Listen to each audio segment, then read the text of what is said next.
بیا چې کله د قرآن عظیم الشان د تلاوت شروع کیږي نو خلک وایي اعوذ بالله من الشیطان الرجیم، بیا وبس وایي بسم الله الرحمن الرحیم. نو د اعوذ بالله معنا او د دې مطلب او د دې فضیلت او د دې ضرورت د قرآن عظیم الشان د تلاوت نه مخکې په دې باندې ځان پوه کې. د دې معنا د اعوذ ز پناه غواړم بالله په الله سره من الشیطان الرجیم د شیطان رټلی شوی نه. دې ته استعاذه وایي. څه ورته وایي؟ استعاذه، پناه غوښتل. استعاذه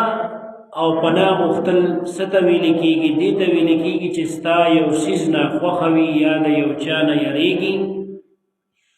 یا ته یره محسوسه یا ته نقصان محسوسه او د هغه نه ته په یو څیز سره پناه ونیسي یا وغواړې، دې ته استعاذه وایي. نو اعوذ بالله ته تعوذم وایي، استعاذم ورته وایي، اعاذم ورته وایي او تعویذم ورته وایي. تاسو تعویذ صرف دې ته وایي چې کاغذ باندې ولیکلی شي او غاړې ته واچوي، صرف دې ته وایي، خو اصل کې په هغې کې داسې کلمات دي چې په هغې سړی پناه د الله نه غواړي، په دې بنیاد هغې ته تعویذ وایي. دې ته هم تعویذ ویلی کېږي. دغه رنګې آخري صورتونه د قرآن عظیم الشان چې دي، سوره فلق او سوره ناس، دې ته معوذتین وایي. معوذتین ورته ځکه وایي چې په هغې کې اعوذ بالله ده، قل اعوذ برب الفلق، او بلکې دې قل اعوذ برب الناس، هغې کې په الله سره پناه غوښتل دي. نو هغې ته معوذتین وایي چې په هغې سره خلک پناه د الله نه غواړي. نو اعوذ بالله سره د شیطان نه پناه په الله سره غوښتلی شي، ځکه هم دې ته استعاذه ویلی کېږي. اوس په دین کې د دې ډېر اهمیت دی د اعوذ بالله، تر دې پورې چې الله قرآن عظیم الشان کې بل ځای کې فرمایي اذا قرأت القرآن فاستعذ بالله من الشیطان الرجیم. هر کله چې ته د قرآن تلاوت کې شروع کې نو اول اعوذ بالله ووایه، یعنی په الله نه پناه وغواړه، د شیطان نه پناه په الله سره وغواړه. مطلب دا دی چې دا شیطان دومره خطرناک دشمن دی چې زما او ستا په قرائت کې هم دې موږ سره ورانې کوي. نو موږ چې کله د قرآن تلاوت شروع کوو نو مخکې نه الله راته حکم کړی چې اعوذ بالله وغواړې، په ما سره پناه وغواړې، ما نه پناه وغواړې چې د شیطان نه دله پناه درکړم او د هغه نه بچ کړم. د دې وجې نه دا حکم دی د شریعت، د قرآن حکم دی چې د قرآن مجید شروع کېدو نه مخکې به اعوذ بالله وایي. اوس تاسو عوام خلک یو خطایي کوئ، تاسو چې کله د قرآن عظیم الشان تلاوت شروع کوئ نو بسم الله وایي خو اعوذ بالله نه وایي. حالانکه اعوذ بالله ویل ضروري دي او بسم الله ویل ضروري نه دي. او تاسو وایئ چې بسم الله ویل ضروري دي او اعوذ بالله نه وایي، حالانکه الله فرمایلی دي چې کله تاسو تلاوت د قرآن کوئ اول اعوذ بالله وایي. چې اعوذ بالله دې ووایي که بسم الله دې هم نه وي خیر دی، اگر چې بهتر دا دی چې بسم الله ورسره ووایي. اعوذ بالله پسې څه ووایي؟ بسم الله ووایي. دا ادب دی او دا مستحب دی او افضل دی. او دې سره بیا د شیطان نه سړی د هغه د ضرر نه محفوظېږي. لکه صحیح مسلم کې روایت موجود دی چې نبی علیه السلام مبارک ته یو صحابي راغی، ورته ویې د الله رسول صلی الله علیه وسلم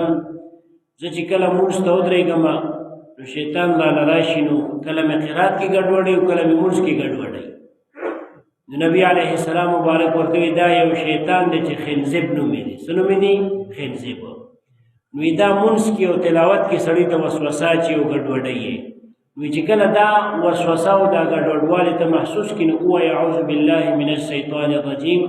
دا ووایه 3 ځله ووایه او یا یو ځل ووایه او ګس طرف ته 3 ځله لاړې توکه، لکه داسې تف تف وکړه که نه، نو دا د هغه رټل شان شي او سپکول شان شي. نو چې داسې ووایې مونځ کې نو ابه تا نه وسوسه بیا نه در اچوي. نو دې وجې نه کله که داسې کار تا سره په مونځ کې وشو چې مونځ کې دله غلط فکرونه راځي او شیطان اکثر همدا کار کوي چې څه دنه ایرمي درته مونځ کې یادوي او بس خطا شي سم کارم درته یادې اکثر سم کار نه یادې وران کار یادې نو چې داسې کا وخت باندې راشي نو اعوذ بالله ځان سره ویلی شي مونځ کې اعوذ بالله من الشیطان الرجیم دا ویلی شي نو دې سره دغه فایده ملاویږي نو د قرآن عظیم الشان دا هم چونکې مونځ کې ویلي کېږي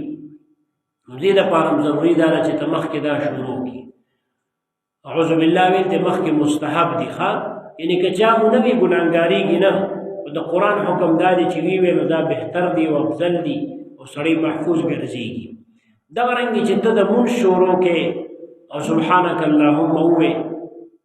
نو بیا ته اعوذ بالله وایې که نه ځکه هلته قرات شروع کېږي نو ته اعوذ بالله من الشیطان الرجیم بسم الله الرحمن الرحیم نو په لومبي رکعت کې به اعوذ بالله وایې او د الحمد نه او د بسم الله نه به یې مخکې وایې نورو رکعتونو کې به بیا قرات کې نه وایې وجه دا ده چې دلته شروع تا په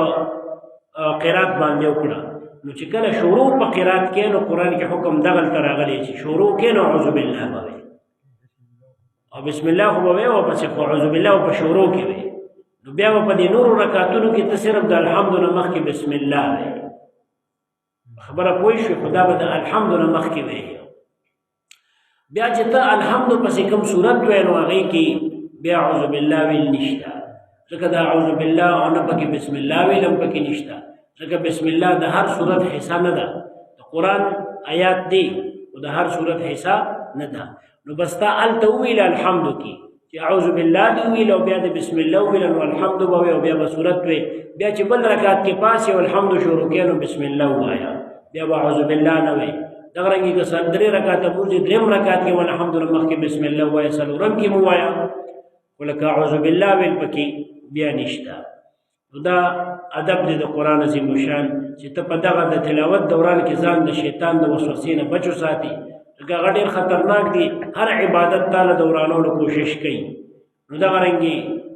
د تلاوت ته دې خطا کوي دې کې دې خطا کوي وسوسې هم دغه چې ژوند دله تنګوي قسمه قسم کارونه د سره کوي نو د هغې دپاره مخکې نه ته اعوذ بالله من الشیطان الرجیم ووایې دا د قرآن حکم دی بل خبر دا ده چې دا اعوذ بالله من الشیطان الرجیم دا د قرآن آیات نه دي د قرآن آیات نه دي فاستعذ بالله من الشیطان الرجیم فاستعذ بالله دا د قرآن آیات دي او اعوذ بالله نو دا اعوذ پکې قرآن عظیم الشان کې داسې نه دي راغلي البته احادیثو کې دغسې راغلي چې د نبی علیه السلام مبارک په وړاندې یو صحابي شیطان د کنزل کول نبی علیہ السلام ورته کنزل ورته مکه وی دي سره وی نفس غټیږي اسی قبر کې راځي چې وګوره عثمان تنگ د کنزل راته کوي وی سو ما یو چې اعوذ بالله من الشیطان الرجیم وی دا وای په دې سره ډېر خپکیږي وړو کیږي ویل کیږي په دې سره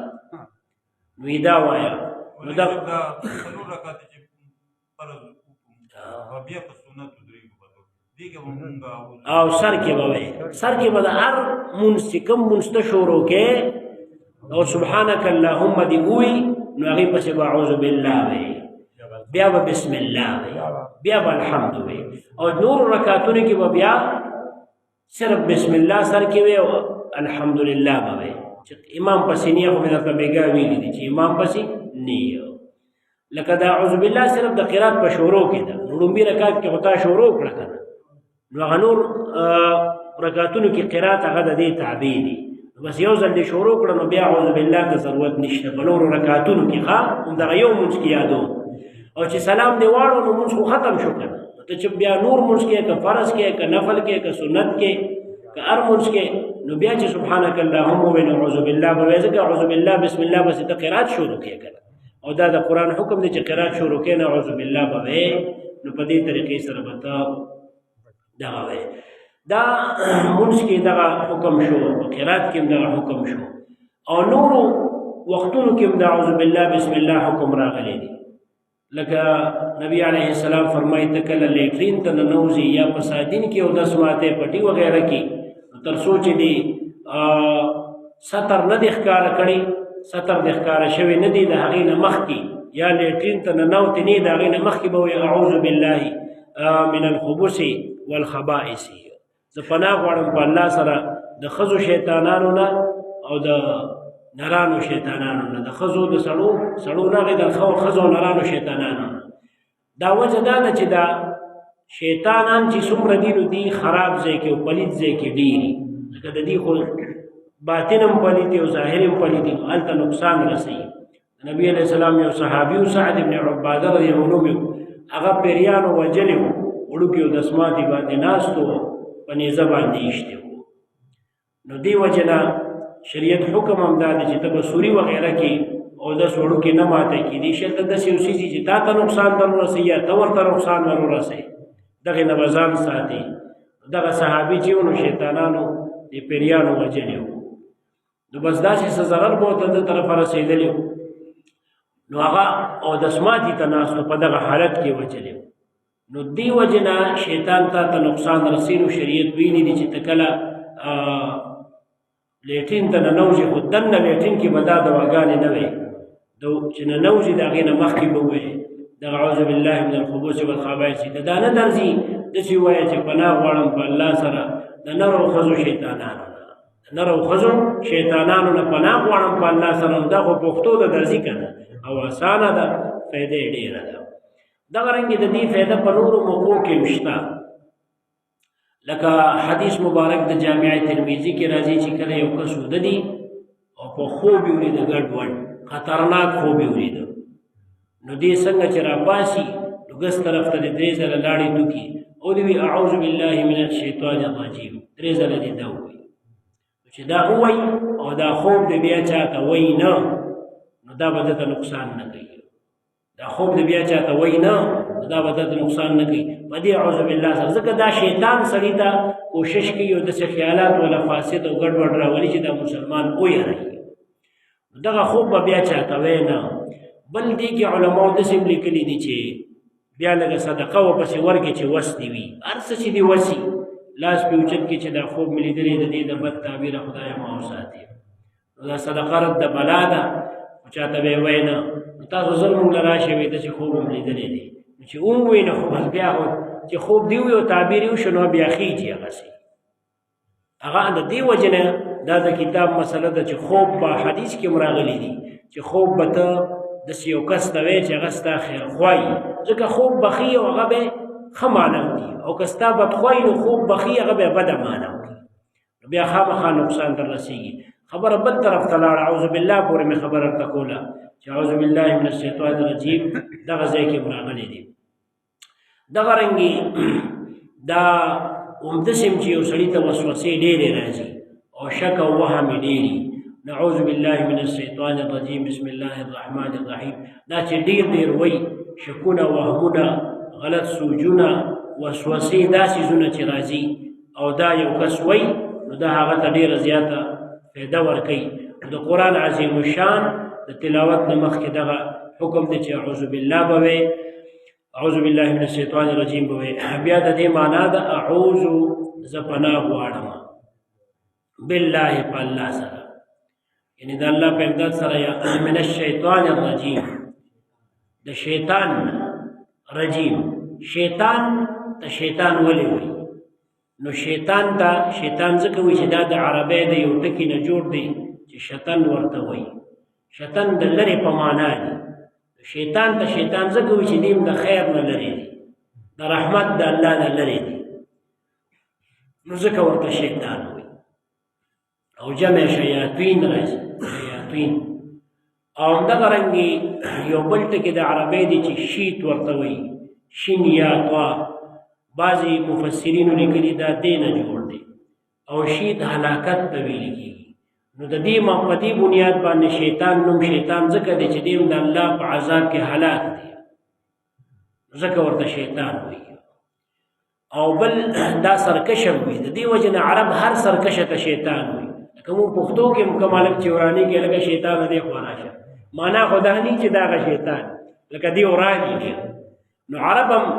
هر یو سرکشه ته شیطان ویل کېږي، نو دا هم ډېر سرکشه وي، نو په دې بنیاد هم ورته شیطان ویل کېږي. نو پناه غواړم په الله سره من الشیطان الرجیم، د شیطان نه. د شیطان معنا خو دې زده کړه. او شیطان اوس څه شی دی؟ نو شیطان پیری دی. او د پیریانو پلار دی د ابوالجن پخواني د ډېر زیات عمر دی او دې په هغه ټیم کې مو چې لا یو انسان او داسې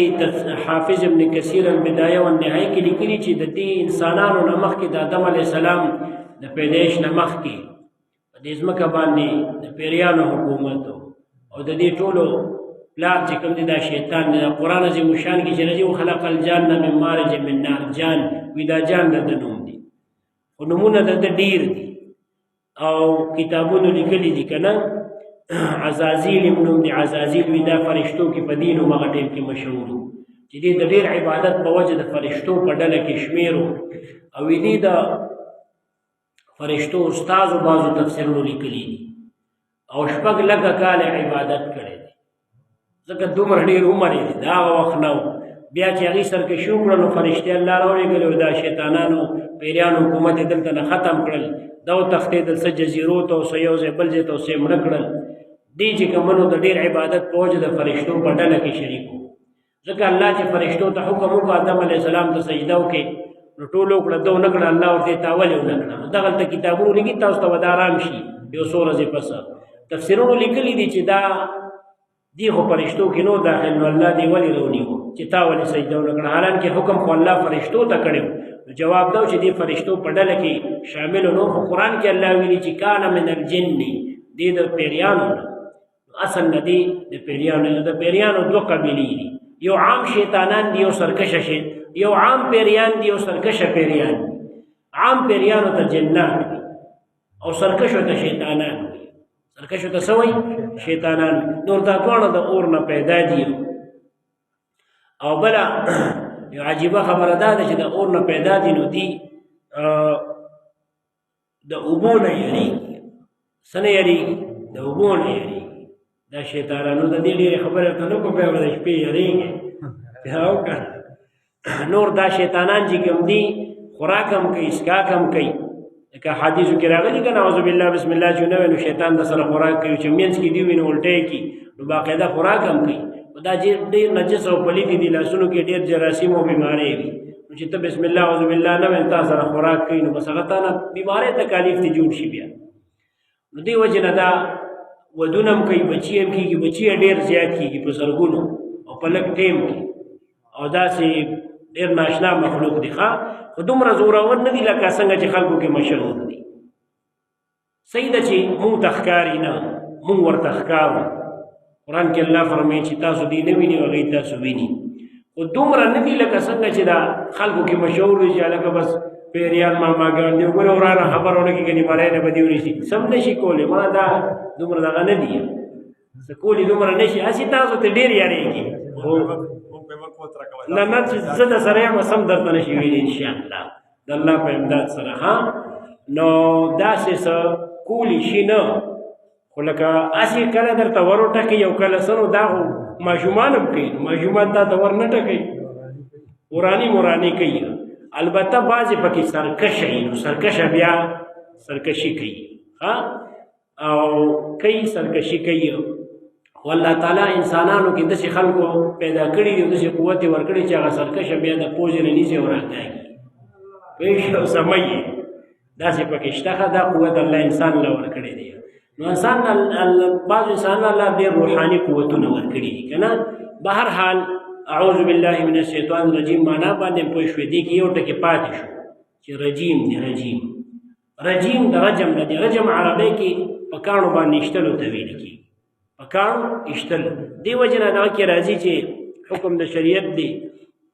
چې بدکاري واده کړي وکړله نو هغه به رجم کېږي سنګسار چې ورته موږ وایو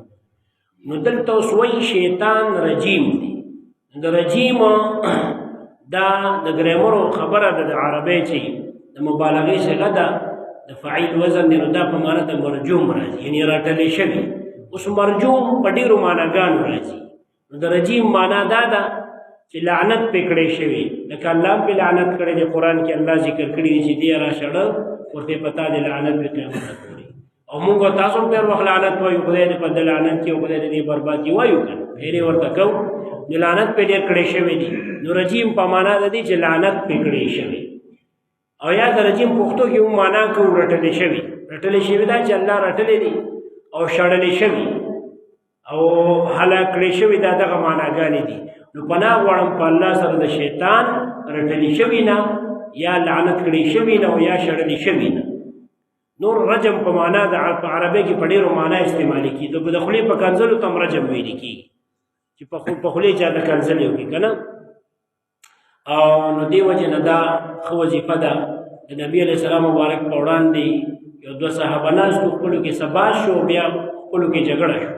یو بل ته سختې سختې خبرې کولې دا یو رنګ پکې تک سور شو ډېر غوسه شو نبي علیه السلام مبارک ته لږ لرې ناست و یاره ته سړی خو ډېر غوسه شو او که دا اعوذ بالله من الشیطان الرجیم ووایي نو غوسه به یې سړه شي نو کوم صحابي چې د نبي علیه السلام مبارک نه دا خبره واورېده نو هغه لاړ هغه ته دا خبره وکړه نو هغه دا خیال وکړو چې ګنې اعوذ بالله به صرف لیوني وي نو هغه وایي زه لیوني خو نه یم بس خو وروسته شو که نه نو دې وجې نه غوسه چې درشي نو اعوذ بالله ووایي لا حول ولا قوة الا بالله ووایي دې برکات ډېري او یو حدیث مبارک کې راځي څوک یو علاقې ته لاړ سفر باندې اعوذ بکلمات الله التامات من كل شر ما خلق دې هلته ووایي درې ځله نو بې نقصانه به دغه ځای نه واپس شي او بل حدیث کې داسې راځي چې د کوره ووتې او دا دې وایي بسم الله توکلت على الله ولا حول ولا قوة الا بالله العلي العظیم درې ځله اعوذ بکلمات الله التامات من كل شر ما خلق دا دې درې ځله ووایي د کوره ووتې د کور ته به صحیح او سالم را واپس کېږي نو د اعوذ بالله بسم د دې فضایل ډېر زیات دي بس دا دومره به کافي وي د قرآن عظیم الشان تلاوت نه مخکې دا پکاري ښه اللهم صل علی سیدنا محمد